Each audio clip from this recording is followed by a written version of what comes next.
Tackle loneliness to curb A&E pressures, NHS says. NHS leaders are urging people to look in on elderly friends and neighbours over the Christmas period to ease pressures on hospital A&E departments.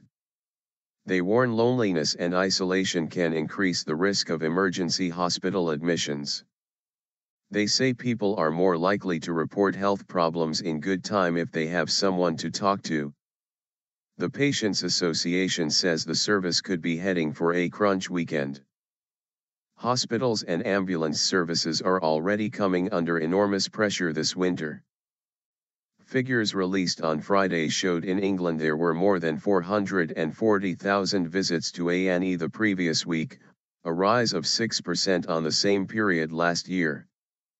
Emergency admissions reached record levels, rising to more than 111,000.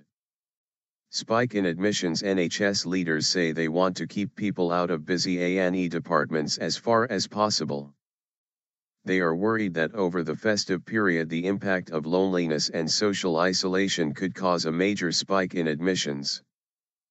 Professor Keith Willett, NHS England's National Clinical Director for Acute Care, cited a recent study in southwest England in which 45% of elderly patients admitted as an emergency said they were socially isolated. We are calling on the public to think about those people living nearby who might benefit from a visit. If they see other people, they are more likely to mention a health problem and then are more likely to seek help early. And, with GP surgeries closed for some of the festive period, Professor Willett reminded people to order medicines in good time so they do not run out. Life-saving services. It is a similar message across the UK for the festive period. In Scotland, Shona Robeson, Cabinet Secretary for Health, Wellbeing and Sport, said people should think through their options. We are encouraging people to make themselves aware of the services available to them over the festive period and think about where best to turn if their condition is not life-threatening. NHS 24, the local pharmacy, the GP surgery or minor injuries unit may be the better place to go rather than a busy A&E unit, keeping emergency life-saving services free for those who really need them. The chairman of the Patients Association, Dr. Mike Smith, said there was a risk people could completely swamp A&E departments because of a lack of faith in out-of-hours services.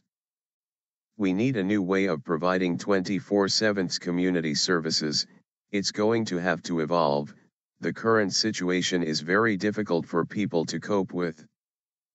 Speaking for the British Medical Association, Dr. Chandnagpal said services were in place to help people without them having to turn straight away to their nearest hospital emergency department. There is a service available through the bank holiday period. People can get to see a GP if they need to through NHS 111. Knowing that, there is no need to feel they have to rush to A&E.